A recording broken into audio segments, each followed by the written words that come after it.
구약성경 426페이지입니다. 사무엘상 13장 8절로 18절까지 우리 한 절씩 교독하시고 마지막 절 같이 읽도록 하겠습니다. 사울은 사무엘이 정한 기한대로 이레 동안을 기다렸으나 사무엘이 길갈로 오지 아니하매 백성이 사울에게서 흩어지는지라.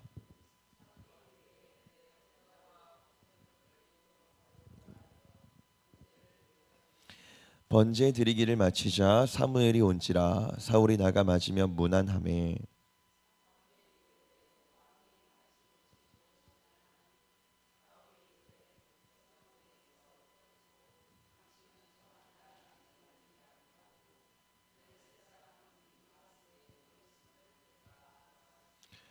이에 내가 이르기를 블레셋 사람들이 나를 치러 길갈로 내려오겠거늘 내가 여호와께 은혜를 간구하지 못하였다 하고 부득이하여 번제를 드렸나이다 하니라.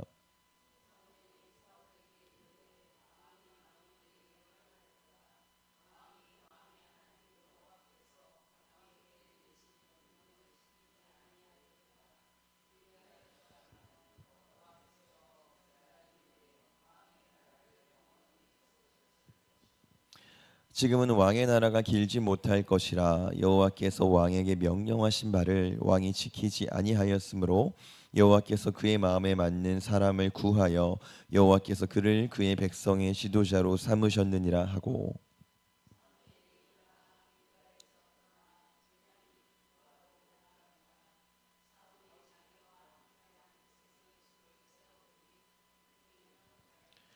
사울과 그의 아들 요나단과 그들과 함께한 백성은 베냐민 게바에 있고 블레셋 사람들은 믹마스에 진쳤더니.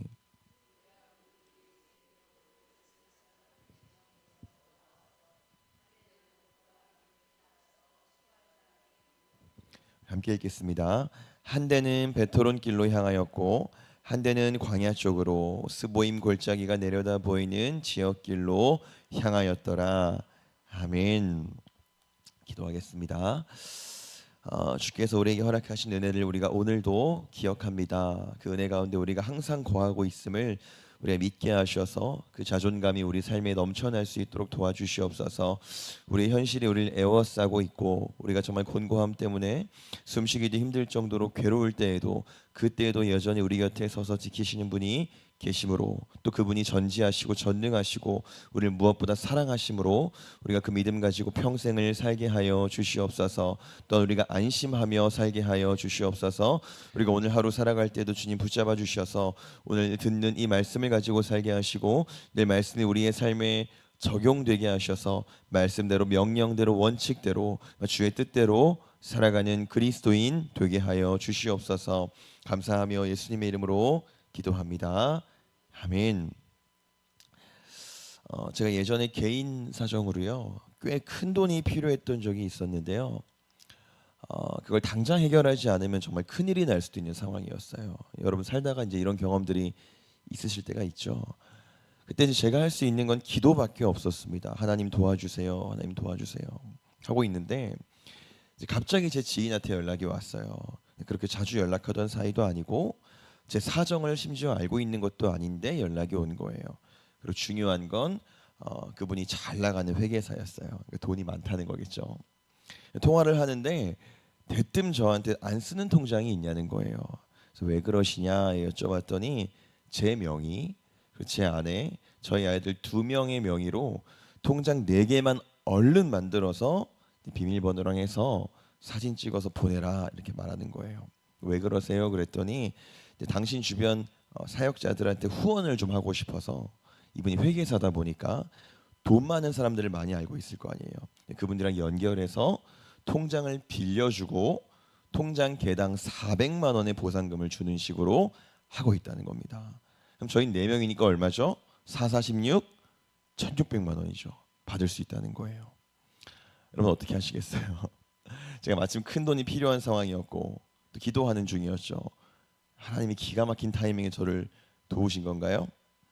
1600이면 여러분 저 같은 사람한테는 말도 안 되게 큰 돈이죠. 그럼 제가 할렐루야 주님 감사합니다 했을까요? 정말 정말 하고 싶었어요. 할렐루야 하고 싶었습니다. 근데 이건 많이 생각할 것도 없는 문제죠. 우리 주님이 우리를 도우실 때 이런 방식으로 도우실 리가 없습니다.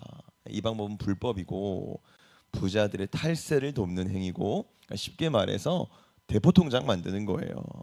우리 하나님이 이런 방법으로 도우실까요? 택도 없는 소리죠. 네, 여러분 이게 지금 제가 시간 많이 지나고 나서 지금이니까 이렇게 웃으면서 말씀을 드리는데요. 그 당시엔 너무너무 받고 싶었어요. 눈 한 번만 딱 감으면 그럼 될 문제잖아요. 그렇죠? 급하잖아요. 심지어 그분 주변 목회자분들이 많이 받았대요. 그럼 제가 그걸 받아도 될 이유는, 설득력은 얼마든지 있잖아요. 근데 결론은 안 받았습니다. 우리 본문을 좀 볼게요. 블레셋이 쳐들어왔어요. 쳐들어왔는데요. 숫자가요 엄청나게 많습니다. 36,000명이라고 우리 성경에 나와 있는데, 이 숫자는 그냥 칼 들고 싸우는 보병을 뜻하는 게 아니고요. 최소 말 타고 다니는 기병이에요. 어제 설교 들으셨으니까 아시겠죠. 이 기병의 전투력을 제가 대충 설명드릴게요. 중국 역사에서요. 금나라 기병 17이랑 송나라 보병 2,000명이랑 붙었던 전투가 있습니다. 그 전투에서 무려 기병 17명이 이겼던 기록이 있어요. 그 정도 차이인 겁니다. 전투력 차이가. 이게 끝이 아니고요. 그렇다고 지금 여기 블레셋 사람들의 보병이 없는 것도 아니에요. 보병은 얼마나 많냐면 셀 수도 없을 정도로 해변의 모래만큼 많았대요. 근데 그에 반해 비해 볼 때에 지금 이스라엘은 박박 긁어 모아봐야 3천입니다. 그러니까 지금 이스라엘 백성들이 얼마나 위험한 상황인지 여러분 이해가 좀 되시겠죠. 바로 이런 상황에서 지금 사울이요 사무엘을 기다리고 있는 거예요. 사무엘이 와야 전쟁을 할 수 있습니다. 8절에 보니까 7일을 기다렸대요. 이제 사무엘상 10장에 보면요, 사무엘이 사울한테 7일 동안 기다려라라고 하는 말이 있는데요. 뭐 그 말 때문에 지금 7일을 기다린 건지는 모르겠어요. 정확하진 않습니다. 그렇다고 하기에는, 왜냐하면 그때랑 오늘 본문 사이가 이미 몇 년이 흐른 다음이기 때문에 그 이후에 또다시 사무엘이 사울한테 7일 동안 기다려라 이런 명령이 있었는지는 모르겠어요. 어쨌든 분명한 건 지금 사울은 사무엘이 와야지만 제사를 드려야 전쟁 개시를 할 수 있는 상황이에요.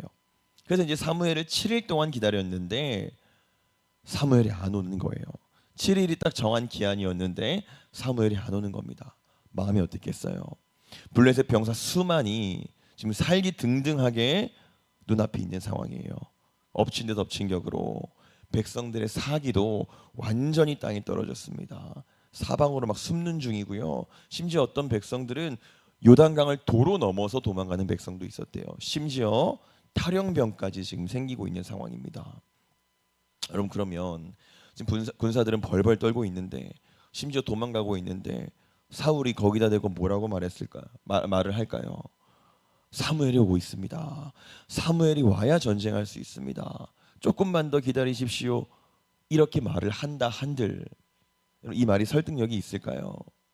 지금 저 앞에는 블레셋이 바글바글한데 현실 파악은 하나도 못하고 세상 물정 모르고 거기다 대고 하나님의 원칙을 지켜야 됩니다. 소리치는 이 말이 설득력이 있겠냐는 거예요. 제가 주일에 중고등부 아이들이랑 전도를 나갔었는데요.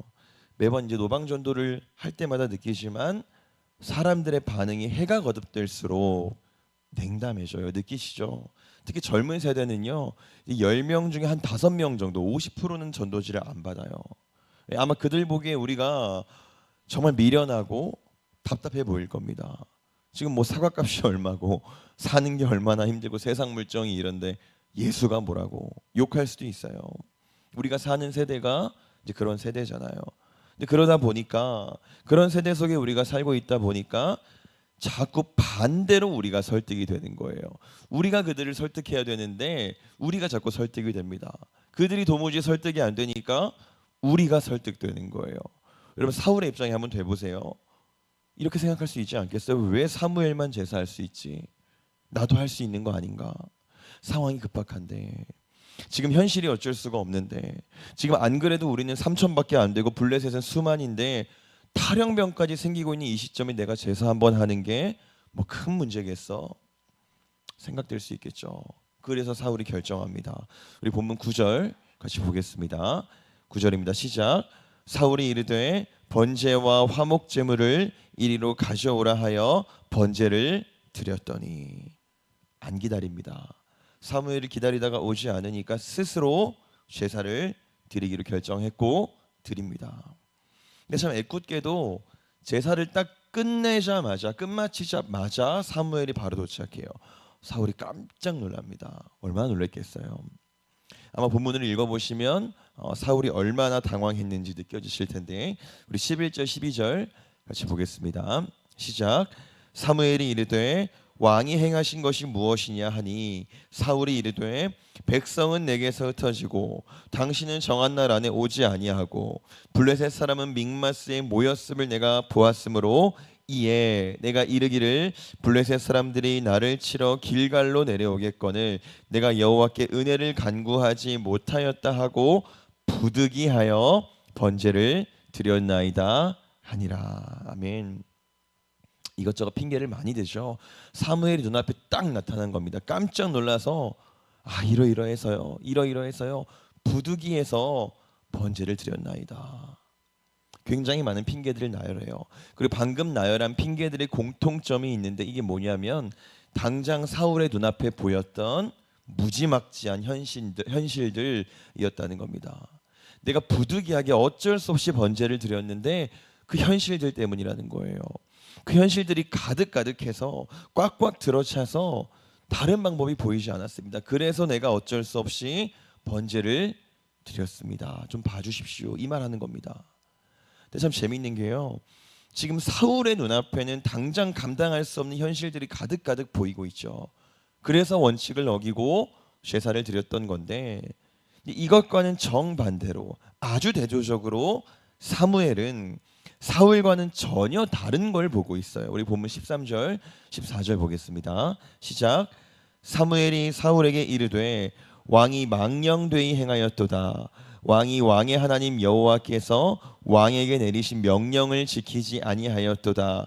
그리하였더라면 여호와께서 이스라엘 위에 왕의 나라를 영원히 세우셨을 것이거늘 지금은 왕의 나라가 길지 못할 것이라. 여호와께서 왕에게 명령하신 바를 왕이 지키지 아니하였으므로 여호와께서 그의 마음에 맞는 사람을 구하여 여호와께서 그를 그의 백성의 지도자로 삼으셨느니라 하고. 아멘. 지금 반복되는 말이 있습니다. 어떤 게 반복되죠? 당신이 여호와의 명령을 지키지 않았습니다. 여러분 지금 사무엘은요 다른 거 아무것도 안 보여요. 지금 사울은 블레셋도 보였고 지금 믹마스에 진치고 있는 블레셋도 보였고 제사할 수 없는 현 상황도 보였고 탈영병도 보이는데 사무엘은 다른 거 안 보입니다. 블레셋이고 뭐고 간에 탈영병이고 뭐고 간에 그래서 여호와의 명령을 지켰냐 안 지켰냐, 그래서 여호와의 율법을 원칙을 지켰냐 안 지켰냐, 믿었냐 믿지 아니하였냐. 지금 사무엘은 블레셋 안 보입니다. 탈영병 안 보여요. 현실이 안 보이고요. 하나님만 보이는 거예요. 여러분 이스라엘이 얼마 전에는요 암몬이 쳐들어왔었고요. 그보다 더 전에 또 블레셋이 또 쳐들어왔던 적이 있었어요. 그때는 상황이 좀 나았을까요? 전혀요. 이스라엘은 그때도 너무너무 무서워서요. 얼마나 무서웠냐면 울기까지 했습니다. 그 막막한 현실이 감당이 안 돼서 소리를 정말 빽빽 지르면서 울기까지 했어요. 두려워하였다라고 성경에 분명하게 기록되어 있습니다. 근데 그 당시에 리더였던 사무엘은 현실 안 봤어요. 그 당시에 리더였던 사울, 그 과거의 사울은 현실 안 봤습니다. 그럼 그때 그들은 현실 감각이 없었던 거예요? 그때 그들은 세상 물정을 몰랐던 걸까요? 아니요. 사무엘상 11장 7절 같이 보겠습니다. 시작. 한겨레의 소를 잡아 각을 뜨고 전령들의 손으로 그것을 이스라엘 모든 지역에 두루 보내어 이르되 누구든지 나와서 사울과 사무엘을 따르지 아니하면 그의 소들도 이와 같이 하리라 하였더니 여호와의 두려움이 백성에게 임함에 그들이 한 사람같이 나온지라. 아멘. 여호와의 두려움이 임했다. 여러분 현실이 너무 두렵죠. 눈물이 나올 정도로, 울음이 나올 정도로, 소리를 빽빽 지르면서 눈물이 나올 정도로 무섭고 감당하기 힘들어요. 그게 우리 인생이잖아요. 근데 여호와를 두려워하는 그 일이 현실을 압도하는 겁니다. 그러니까 블레셋이 수두룩해도 탈영병이 지금 생기고 내 현실이 완전히 망가져도 그때에도 저와 여러분의 눈은, 우리의 눈은 똑바로 여호와 하나님을 바라봐야 되는 거예요. 그때에도 우리는 신앙의 원칙을, 율법을, 명령을 지키는 그 일에 몰두해야 되는 겁니다. 그리고 그렇게 우리가 여호와를 두려워할 때에, 그래서 그분의 명령을 등한시하지 않을 때에 우리 하나님은 이제 이렇게 하세요. 11장 11절입니다. 시작. 이튿날 사울이 백성을 3대로 나누고 새벽에 적진 한가운데로 들어가서 날이 더울 때까지 암몬 사람들을 치매 남은 자가 다 흩어져서 둘도 함께 한 자가 없었더라. 아멘. 이기게 하십니다. 반드시 이기게 하실 줄 믿습니다. 그럼 우리가 반대로 사울의 선택의 결과를 한번 보겠습니다. 본문으로 다시 돌아와서 15절입니다. 시작. 사무엘이 일어나 길갈에서 떠나 베냐민 기브아로 올라가니라. 사울이 자기와 함께한 백성의 수를 세어 보니 600명 가량이라. 아멘. 그럼 제가 처음에 아까 이스라엘 백성들의 군사가 몇 명이라 그랬죠? 3,000명. 박박 긁어 모아서 3,000명이요. 지금 몇 명이라고요? 600명입니다. 현실에 쫓겨서 현실 직시를 제대로 했죠. 현실 파악을 제대로 했어요. 제대로 해서 사울이 판단했고 행동했습니다. 그래서 형편이 나아졌나요? 아니요. 오히려 더 안 좋아졌어요. 그럼 제가 그 당시에 만약에 그 통장 만들었으면, 그래서 1,600만 원 받았으면 제 상황이 좀 나아졌을까요? 아니요. 여러분, 사울이요, 사무엘을 기다리다가 마침내 이제 제사를 스스로 드렸죠. 드렸을 때에 그때의 사울은 좀 안도했을 수도 있었을 거예요. 이제 전쟁할 수 있잖아요. 큰 산 넘었잖아요. 큰 문제 해결했잖아요. 근데 그럼에도 불구하고 사울의 현실은 우리가 눈으로 확인한 것처럼 전혀 나아지지 않았습니다. 3,000이었던 현실이 오히려 600으로 더 심각해졌어요. 여러분, 우리 눈에는요, 당연히 늘 현실이 먼저 보이죠. 우리를 정말 자주 울게 할 정도로 우리의 현실은 두려운 게 사실이에요. 근데 그렇다고 우리가 정말 억지로 우겨서 주변 사람들을 다 무시하고 끝끝내 우리의 믿음의 원칙을 지켜낸다고 할지라도 그때 우리 주변 사람들이 그렇다고 칭찬해 주느냐, 경의를 표해 주느냐? 그렇지도 않아요. 오히려 바보 같다고 우리의 설득에 응하지 않죠. 심지어 믿는 내 가족까지도 그렇게 할 때도 있어요. 한 번만 하면 되지 않냐, 한 번만, 지금은 어쩔 수 없지 않냐, 이렇게 말하는 목소리가 훨씬 더 많이 들린다는 겁니다. 그러나 그렇다고 해도, 그 현실이 우리를 압박한다고 해도, 두렵다고 해도, 눈물이 나올 정도라고 해도 그때에 우리가 하나님의 원칙을 무시해도 됩니다 라는 걸 뜻하지는 않는다는 거예요. 여러분, 예외는 없습니다. 우리 눈에 우리의 현실이 아무리 무거워 보여도, 아무리 답이 없어 보여도 그때에도 우리 하나님이 훨씬 더 크게 보이시기를 원합니다. 그 하나님을 더 두려워함으로 우리가 기준을 삼고 선택을 할 때에 우리의 현실이 기준이 되는 것이 아니라 어느 때든지 하나님을 기준으로 우리가 오늘도 앞으로도 저와 여러분이 선택하시기를 원해요. 그리고 우리가 그렇게 선택할 때에, 그 하나님을 두려워함으로 선택할 때에 그 하나님께서 우리를 반드시 이기게 하심을 우리가 믿기를 원합니다. 또 이기게 하심을 저와 여러분이 보기를 원합니다. 기도하겠습니다. 하나님, 사울의 현실이 이해가 될 만합니다. 얼마나 두렵고 얼마나